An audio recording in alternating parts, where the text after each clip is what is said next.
How'd you get into music, and at what age? What made you get into it?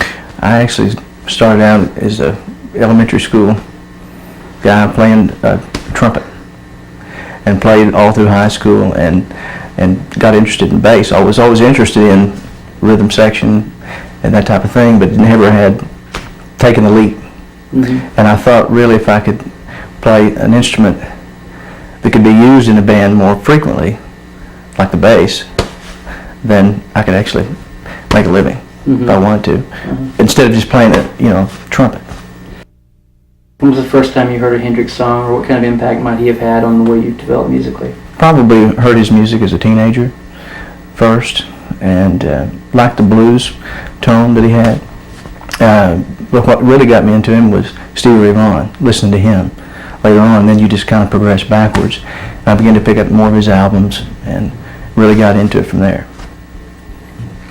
Is there a song that you played that night that's your particular favorite, or that means something to you?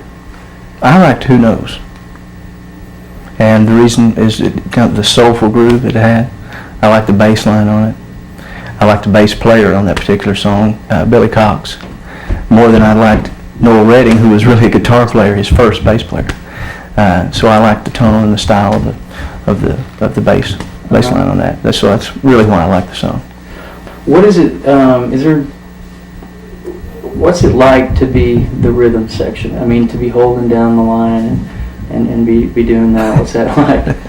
Well, you gotta hold your breath with these guys. You gotta keep them in line if you can.